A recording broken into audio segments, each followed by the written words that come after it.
ಅತ್ಯಂತ ಚಿಕ್ಕ ರಾಜ್ಯ. ಗೋವಾ ರಾಜ್ಯದ ಪ್ರವಾಸೋದ್ಯಮ ಇಲಾಖೆಯ ಘೋಷವಾಕ್ಯ ಮುದ್ರಣ ಯಂತ್ರವನ್ನು ಪರಿಚಯಿಸಿದರು. ಒಂದು ಬೈನಾ, ಇನ್ನೊಂದು ಅಂಜನಾ ಅಂತ.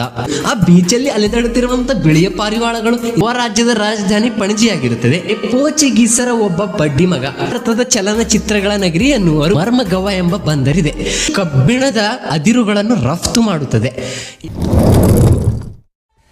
ಗೋವಾ ಗೋವಾ ಗೋವಾ ಅಬ್ಬಬ್ಬಬ್ಬ ಎಂಥದೈತ್ರಿ ಅದು ಗೋವಾ. ಬನ್ನಿ ಇವತ್ತು ಗೋವಾದ ಬಗ್ಗೆ ಸಂಪೂರ್ಣ ಮಾಹಿತಿ ತಿಳ್ಕೊಂಡು ಬರೋಣ. ನೋಡಿ, ನಾನು ಗೋವಾ ಅಂದ ತಕ್ಷಣ ನಿಮ್ಮ ಮನಸ್ಸಲ್ಲಿ ಹುಟ್ಟಿರೋದೇನು? ಆ ಸಮುದ್ರದ ತೀರದಲ್ಲಿ ಇರುವಂತಹ ಬೀಚುಗಳು, ಆ ಬೀಚಲ್ಲಿ ಅಲೆದಾಡುತ್ತಿರುವಂಥ ಬಿಳಿಯ ಪಾರಿವಾಳಗಳು ಇಂತಿಷ್ಟೇ ಕಂಡಿರ್ತೀವಿ. ಯಾಕಂತಂದ್ರೆ ನಮ್ಮ ದೋಸ್ತ ಅದನ್ನೇ ಹೇಳಿರ್ತಾನೆ. ಆದರೆ ನಾವು ಅದೆಲ್ಲ ಪಕ್ಕಕ್ಕೆ ಇಡಬಿಟ್ಟು ನಾವು GK ಪರ್ಪಸ್ದಿಂದ ನೋಡಬೇಕಾಗಿರೋದು ಗೋವಾ ದೃಷ್ಟಿ ಸಂಪೂರ್ಣ ಸ್ವರ್ಗದಂತೆ ಕಾಣ್ತೀವಿ. ನೋಡಿ, ನಾನು ಹೇಳುತ್ತಿರುವಂಥ ಈ ಮಾತುಗಳು ಸ್ವಲ್ಪ ಕಾಮಿಡಿ ಟೈಪ್ ಇರ್ಬೋದು. ಯಾಕಂತಂದ್ರೆ ನಿಮಗೆ ಬೋರ್ ಆಗದಂತೆ ನೋಡ್ಕೋಬೇಕಂತ. ಯಾಕಂತಂದ್ರೆ ಈ ಒಂದು ವಿಡಿಯೋದಿಂದ ನಿಮಗೆ ಗೋವಾ ಮೇಲೆ ಯಾವುದೇ ಕ್ವಶನ್ ರೈಸ್ ಆಗಲಿ ಇದರಿಂದೇ ಬರೋದು. ಅದನ್ನು ನಮ್ಮ ದೋಸ್ತ ಇದರ ಗ್ಯಾರಂಟಿ ತಗೋತಾನೆ. ನಾನು ತಗೋತೀನಿ ಬಿಡಿ, ನಿಮಗೆ ಯಾಕೆ ಅದೆಲ್ಲ. ಬನ್ನಿ, ನೀವು ಕೇವಲ ವಿಡಿಯೋವನ್ನು ವೀಕ್ಷಿಸಿ ಮತ್ತು ಸಂಪೂರ್ಣ ಜ್ಞಾನವನ್ನು ಹೊಂದಿಕೊಳ್ಳಿ. ಬನ್ನಿ, ಹಾಗಿದ್ರೆ ಯಾಕೆ ತಡ, ಶುರು ಮಾಡೋಣ. ಎಲ್ಲಕ್ಕಿಂತ ಮುಂಚೆ ತಲೆಯಿಂದ ಸ್ಟಾರ್ಟ್ ಮಾಡೋಣ. ನೋಡಿ, ತಲೆ ಅಂದ ತಕ್ಷಣ ನಿಮಗೆ ಗೊತ್ತಾಗಬೇಕಾಗಿದ್ದು ಗೋವಾ ರಾಜ್ಯದ ರಾಜಧಾನಿ. ನೋಡಿ, ಗೋವಾ ರಾಜ್ಯದ ರಾಜಧಾನಿ ಪಣಜಿಯಾಗಿರುತ್ತದೆ. ಈ ಪಣಜಿ ರಾಜಧಾನಿಯು ಮಾಂಡವಿ ಅಥವಾ ಮಹದಾಯಿಯ ನದಿಯ ದಂಡೆಯ ಮೇಲಿದೆ. ಈ ಮಹದಾಯಿ ನದಿಗೆ ಒಂದು ವಿಶೇಷತೆ, ಈ ಮಹದಾಯಿ ನದಿಗೆ ಒಂದು ಜಲಪಾತ ಸೃಷ್ಟಿಯಾಗುತ್ತದೆ. ಆ ಜಲಪಾತ ಹೆಸರು ದೂಧಸಾಗರ ಜಲಪಾತ. ಈ ಮಹದಾಯಿ ನದಿಯು ಗೋವಾ ಮತ್ತು ಕರ್ನಾಟಕ ನಡುವೆ ವಿವಾದವನ್ನು ಹೊಂದಿದೆ, ನೀರಿನ ವಿವಾದ ಹೊಂದಿದೆ. ಹಾಗಿದ್ರೆ ಗೋವಾ ರಾಜ್ಯದ ವಿಧಾನಸಭೆ ಸದಸ್ಯರ ಸಂಖ್ಯೆ 40 ಆಗಿದೆ. ಕೇವಲ 40 ವಿಧಾನಸಭೆ ಸದಸ್ಯರ ಸಂಖ್ಯೆ ಗೋವಾ ಹೊಂದಿದೆ ಅಂತ ಅರ್ಥ ಮಾಡ್ಕೋಬೇಕು ನೀವು. ವೇಟ್ ಥಾಂಬ ಎಲ್ಲಿಗೆ ಬಂದ್ಬಿಟ್ವಿಯಪ್ಪ? ಸ್ವಲ್ಪ ಗೋವಾದ ಇತಿಹಾಸ ತಿಳ್ಕೊಂಡು ಬರ್ಬೇಕಲ್ವಾ? ಅದು ತಿಳ್ಕೊಳ್ದೇನೆ ಮುಂದಕ್ಕೆ ಹೋಗ್ತಾ ಇದ್ವಿ ಅಂತಂದ್ರೆ ಅದರಲ್ಲಿ ಮಿರ್ಚಿ ಮಸಾಲ ಏನೂ ಇರಲ್ಲ. ಹಾಗಂತ ಸ್ವಲ್ಪ ಇತಿಹಾಸ ತಿಳ್ಕೊಂಡು ಬರೋಣ. ಬನ್ನಿ, ಎಲ್ಲಕ್ಕಿಂತ ಮುಂಚೆ ತಿಳ್ಕೊಳ್ಳೋಣ. 1510ಕ್ಕಿಂತ ಮುಂಚೆ ಗೋವಾವನ್ನು ಯೂಸುಫ್ ಆದಿಲ್ ಶಾಹಿಗಳ ರಾಜ ಆಳುತ್ತಿದ್ದ. ಆದ ಮೇಲೆ ಪೋರ್ಚುಗೀಸರ ಒಬ್ಬ ಬಡ್ಡಿ ಮಗ ಅವ ಏನ್ ಮಾಡ್ತಾನಂತಂದ್ರೆ, ಅವನ ಹೆಸರು ಅಲ್ಫಾನೋ ಡಿ ಅಲ್ಬುಕರ್ ಅಂತ. ಅವನು ಏನು ಮಾಡ್ತಾನೆ, ನಮ್ಮ ಕೃಷ್ಣ ದೇವರಾಯ ವಿಜಯನಗರ ಸಾಮ್ರಾಜ್ಯದ ಮಹಾನ್ ಅರಸ. ಅವನ ಸಹಾಯ ಪಡೆದು ಈ ಯೂಸುಫ್ ಆದಿಲ್ ಶಾಹಿಯನ್ನು ಸೋಲಿಸಿಬಿಟ್ಟು 1510ರಲ್ಲಿ ತನ್ನ ವಶಕ್ಕೆ ತೆಗೆದುಕೊಳ್ಳುತ್ತಾನೆ. ಆಮೇಲೆ 1510ರಿಂದ ಹಿಡಿದು 1961ರವರೆಗೆ ಪೋರ್ಚುಗೀಸರ ಆಡಳಿತದಲ್ಲೇ ಇತ್ತು ನಮ್ಮ ಗೋವಾ. ತದನಂತರದಲ್ಲಿ 1961 ಡಿಸೆಂಬರ್ 18ರಂದು ಆಪರೇಷನ್ ವಿಜಯ ಮೂಲಕ ಪೋರ್ಚುಗೀಸರಿಂದ ಗೋವಾವನ್ನು ಸ್ವಾತಂತ್ರ್ಯಗೊಳಿಸಲಾಯಿತು. ಆಮೇಲೆ ನಮ್ಮ ಭಾರತಕ್ಕೆ ಸೇರಿಸಲಾಯಿತು. ಆದರೆ ಇಲ್ಲಿ ಒಂದು ಟ್ವಿಸ್ಟ್ ಐತಿ. ಏನಪ್ಪಾ ಅಂತಂದ್ರೆ, ಅದು ಆವಾಗ ರಾಜ್ಯವಾಗಿರಲಿಲ್ಲ, ಕೇಂದ್ರ ಆಡಳಿತ ಪ್ರದೇಶವಾಗಿತ್ತು. ಅದನ್ನು ಒಬ್ಬನ ಅಲ್ಲ, ಇಬ್ಬರಾಗಿ, ಒಂದು ದಿಯು ಮತ್ತು ದಮನ್, ಹಾಗೆ ಗೋವಾ, ಇವಿಬ್ರು ಸೇರಿ ಒಂದು ಕೇಂದ್ರಾಡಳಿತ ಪ್ರದೇಶವಾಗಿತ್ತು.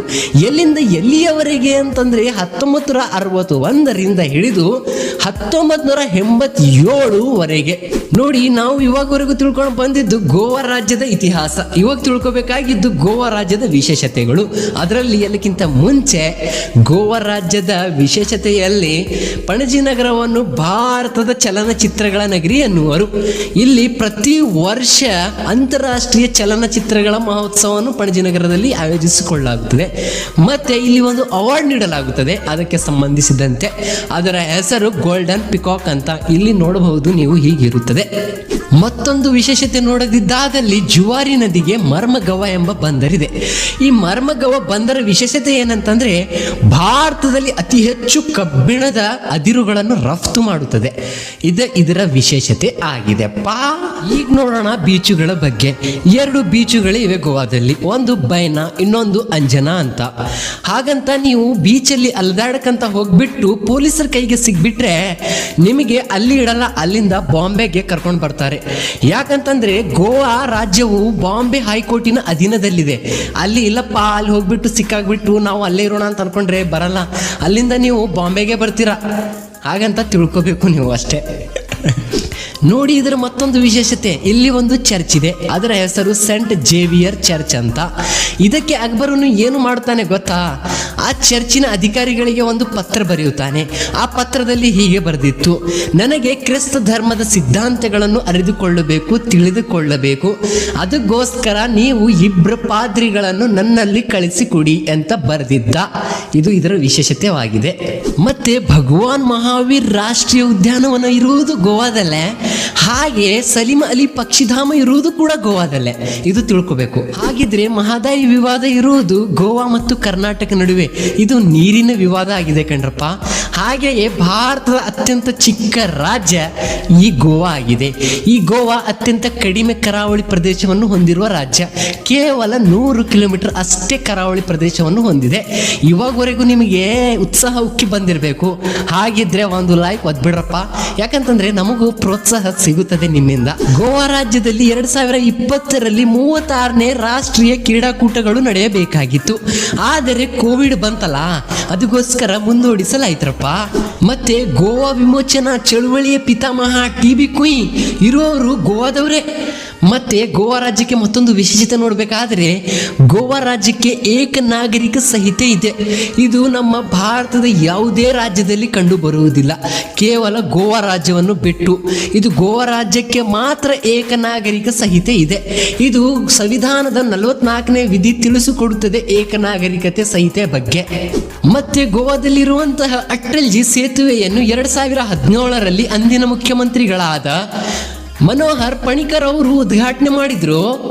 ಗೋವಾ ರಾಜ್ಯದ ಪ್ರವಾಸೋದ್ಯಮ ಇಲಾಖೆಯ ಘೋಷವಾಕ್ಯ ಎ ಪರ್ಫೆಕ್ಟ್ ಹಾಲಿಡೇ ಡೆಸ್ಟಿನೇಷನ್.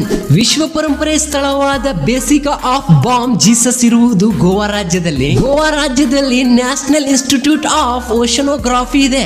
ಮತ್ತೊಂದು ವಿಶೇಷತೆ ನೋಡಿ ಗೋವಾ ರಾಜ್ಯದಲ್ಲಿ 1556ರಲ್ಲಿ ಪೋರ್ಚುಗೀಸರು ಮೊದಲ ಬಾರಿಗೆ ಮುದ್ರಣ ಯಂತ್ರವನ್ನು ಪರಿಚಯಿಸಿದರು, ಭಾರತಕ್ಕೆ ತಂದರು. ಇದು ಗೋವಾ ರಾಜ್ಯದ ಮತ್ತು ಪೋರ್ಚುಗೀಸರ ಮತ್ತೊಂದು ವಿಶೇಷತೆ ಆಗಿದಪ್ಪ. ನೋಡು ಗುರು, ಕೊನೆ ಹಂತದಲ್ಲಿ ಒಂದು ಮಾತಂತೂ ತಿಳ್ಕೊಬೇಕು ನೀವು. ನೋಡಿ, ಈ ಚಾನಲ್ ಅಲ್ಲಿ ಡೈಲಿ ಒಂದಲ್ಲ ಒಂದು ವಿಡಿಯೋ ಅಪ್ಲೋಡ್ ಆಗಿರುತ್ತೆ. ಅದು ಜಿಲ್ಲೆಗೆ ಸಂಬಂಧಿಸಿ ಆಗಿರಬಹುದು, ರಾಜ್ಯಕ್ಕೆ ಸಂಬಂಧಿಸಿದ್ದೇ ಆಗಿರಬಹುದು, ಅಥವಾ ದೇಶಕ್ಕೆ ಸಂಬಂಧಿಸೇ ಆಗಿರಬಹುದು, ಅಥವಾ ಕಾಂಟಿನೆಂಟ್ಗೆ ಸಂಬಂಧಿಸಿದ್ದೇ ಆಗಿರಬಹುದು, ಅಥವಾ ಹಿಸ್ಟ್ರಿ, ಜಿಯೋಗ್ರಫಿ, ಎಕನಾಮಿ ಮತ್ತೆ ವಿಜ್ಞಾನಕ್ಕೆ ಸಂಬಂಧಿಸಿದ್ದು, ಕರೆಂಟ್ ಅಫೇರ್ಗೆ ಸಂಬಂಧಿಸಿದ್ದು, ಟೋಟಲ್ GK ವರ್ಲ್ಡಿಗೆ ಸಂಬಂಧಿಸಿದಂತೆ ವಿಡಿಯೋ ಆಗಿರುತ್ತೆ. ನೀವು ಏನಾದರೂ ಕಾಂಪಿಟೇಟಿವ್ ಎಕ್ಸಾಮ್ಗೆ ಪ್ರಿಪರೇಷನ್ ಮಾಡ್ತಾ ಇದ್ರೆ ಈ ಚಾನಲ್ ಅನ್ನು ತಪ್ಪದೆ ಸಬ್ಸ್ಕ್ರೈಬ್ ಮಾಡ್ಕೊಳ್ಳಿ.